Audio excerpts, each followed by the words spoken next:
What if I told you the dark side wasn't created by the Sith? That the power we've been taught to fear might have been deliberately misunderstood for thousands of years? The ancient Jedi texts contain a shocking revelation about the dark side that the Jedi Council kept hidden even from their own members. Today, we dive into the untold origins of the dark side and uncover why the most powerful Force users in history were drawn to its forbidden knowledge. When most Star Wars fans think of the dark side, they immediately picture Darth Vader, Emperor Palpatine, or maybe Count Dooku. But what if the dark side's true origins had nothing to do with the Sith at all? Long before the Jedi Order was established, Force sensitives on the ancient planet Tython discovered the living Force had two aspects, what they called Ashla and Bogan, the light and the dark. These weren't good and evil, they were simply different expressions of the same cosmic energy. The earliest Force users didn't view the dark side as evil. In fact, archaeological evidence from the first Jedi temple on Acto shows carvings depicting ancient Force users channeling both light and dark energies in harmony. The Prime Jedi, founder of the Jedi Order, is depicted in perfect balance between light and dark. So what changed? Why did the Jedi eventually come to fear and reject the dark side completely? The answer lies in a forgotten conflict, the Force Wars that erupted on Tython over 25,000 years before the events of the films. This wasn't simply a war between good and evil, but a philosophical disagreement about how the Force should be used. One faction believed the Force should be used with restraint and discipline, emotions controlled, power used for defense and knowledge.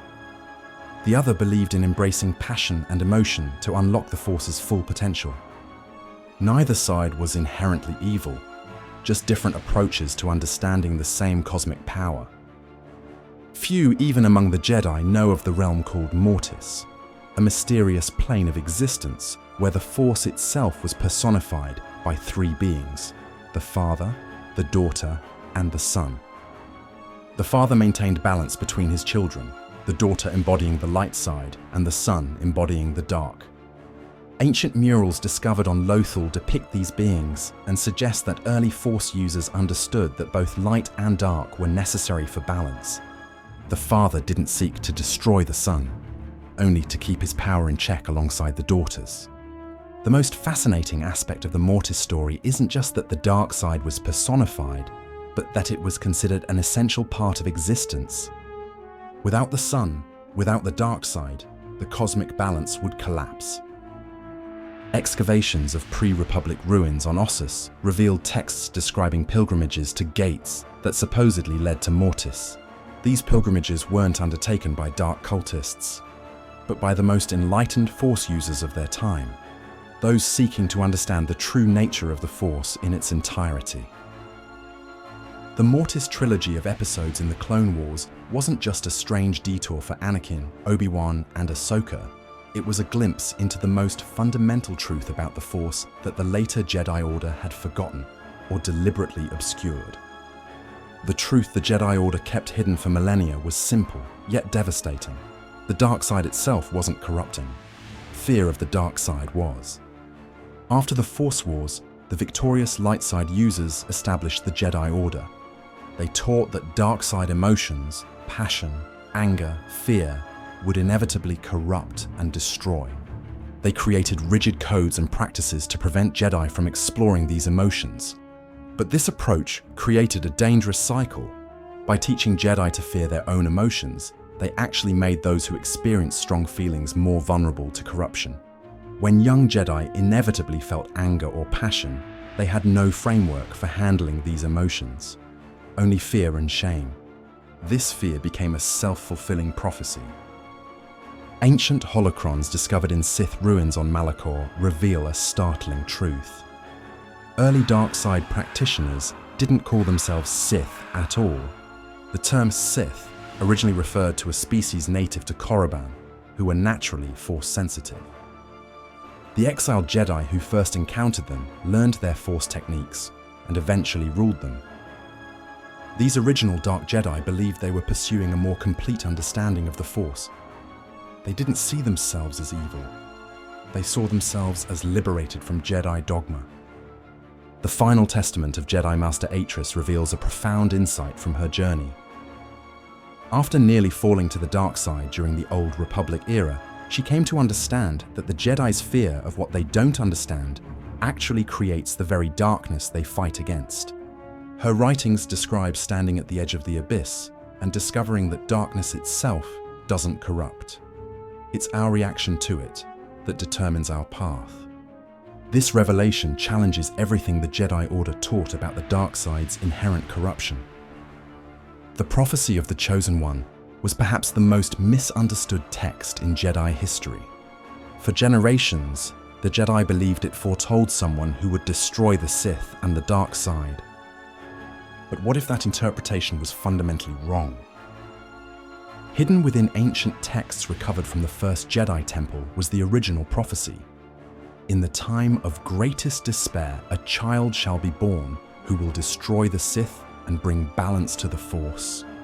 The key word wasn't destroy, it was balance. The Jedi's interpretation assumed balance meant eliminating the dark side completely. But true balance in the Force never meant eradicating the dark.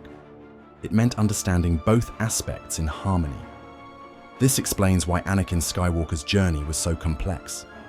He wasn't meant to destroy the dark side. He was meant to understand it, to master both aspects of the Force. His transformation into Darth Vader wasn't a failure of the prophecy, but part of the journey toward true balance. When Anakin finally rejected the Emperor and saved his son, he wasn't simply returning to the light. He was achieving something more profound. He was embracing love, a passion the Jedi forbade, while rejecting the Emperor's corrupted version of the dark side. What's more, archaeological digs on Jeddah uncovered fragments of texts that suggest the prophecy of the Chosen One wasn't about a single individual at all, but about a bloodline. The Skywalkers, Anakin, Luke, Leia, Ben, and even Rey, who took the name, all played roles in restoring true balance. The Jedi's rejection of the dark side caused them to lose access to Force abilities that weren't inherently evil, but existed in the middle ground between light and dark. Force abilities like psychometry, the power to sense echoes of the past by touching objects, became rare among Jedi because it required opening oneself to emotional imprints. Force healing, a power that draws on deep compassion but requires intense emotion, was all but forgotten until Rey rediscovered it. Some of the most powerful Force users in galactic history weren't pure light or dark side adherents, but those who walked the middle path. Revan, who mastered both Jedi and Sith teachings and could use powers from both traditions. Bendu, an ancient being who called himself the One in the Middle and could manipulate massive storms. Ahsoka Tano, who left the Jedi Order but never fell to the dark side, developing unique white lightsabers. Rey, who carried both Palpatine's darkness and Skywalker's light, eventually able to heal fatal wounds and transfer life force. These individuals accessed Force powers beyond what either Jedi or Sith could achieve alone. They could heal fatal wounds, create life, communicate across vast distances, and even transcend death itself. The Grey Jedi Code, long suppressed by the Jedi Council, reveals this middle philosophy. There is no dark side nor a light side. There is only the Force. I will do what I must to keep the balance. The balance is what keeps me together. There is no good without evil, but evil must not be allowed to flourish. There is passion, yet emotion. There is serenity, yet peace. There is chaos, yet order. Perhaps the most profound revelation about the Force comes from fragments of the Journal of the Whills, texts so ancient that even the oldest Jedi Masters considered them semi-mythical. The Whills were non-corporeal beings who existed in direct communion with the cosmic Force, the aspect of the Force that transcends time and space. They weren't light or dark side users. Such distinctions were meaningless to them. They perceived the Force as a single, unified whole. According to the fragments preserved in the Imperial archives on Scarif, The Whills saw the division between light and dark as a necessary illusion, a duality that allowed finite beings to relate to an infinite power. But they also warned that becoming too attached to either aspect would lead to imbalance.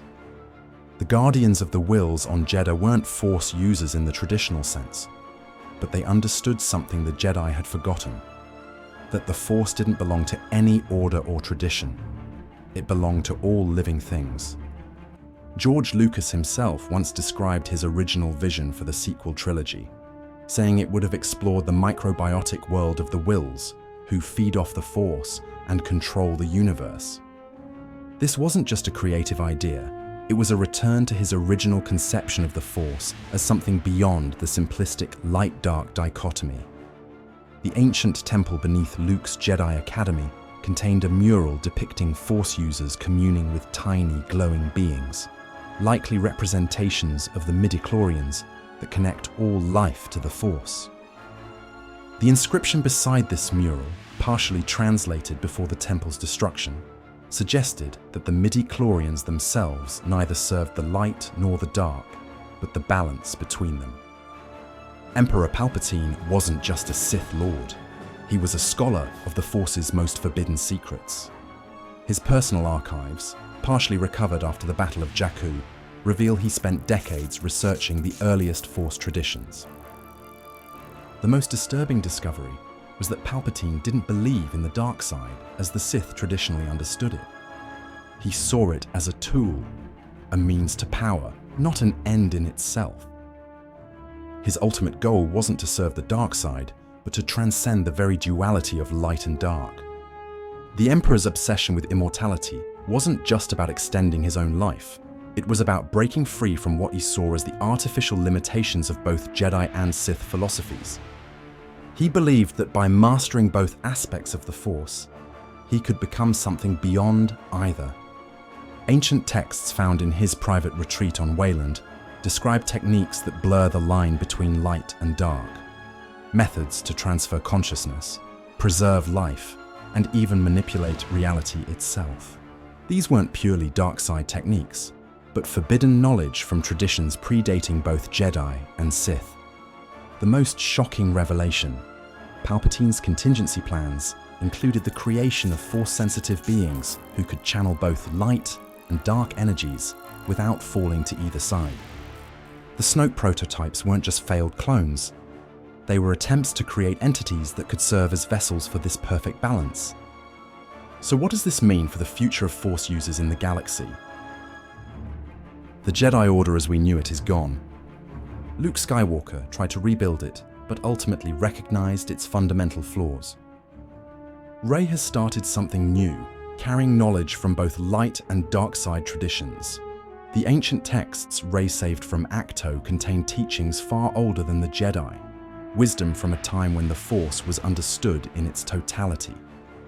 Among these texts is a map, one that leads to a forgotten world where the earliest Force users first discovered the cosmic power that binds the galaxy together. What awaits there could redefine everything we thought we knew about the Force.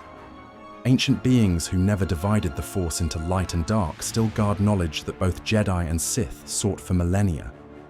And something else waits there too. A presence in the Force unlike any felt before. But perhaps the most disturbing revelation of all, evidence suggests Palpatine knew about this world. His contingency plans extended far beyond Exegol. There are signs that even now, long after his final defeat, his influence reaches toward this forgotten planet.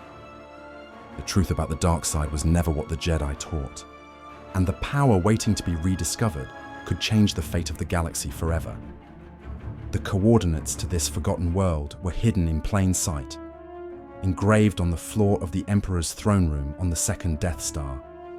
And according to my sources, someone has already found them.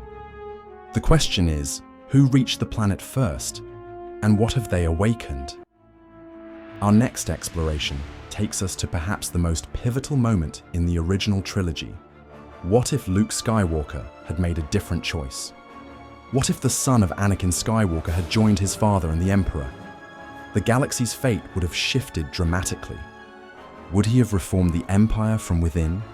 or fallen deeper to the dark side than his father ever did? Find out in our next video. What if Luke joined the Empire? If you've enjoyed this journey through an alternate Star Wars timeline, there are more untold stories waiting to be discovered. Join our growing community of Star Wars enthusiasts who believe in exploring these what-if moments that could have changed the galaxy far, far away. Make sure to hit that subscribe button and activate notifications to catch our next alternative Star Wars story. Each tale offers a new perspective on the characters we love and the choices that define them. Remember to share your thoughts in the comments below. What other pivotal moments in the Star Wars saga would you like to see explored differently? Your ideas might inspire our next adventure. May the Force be with you, always.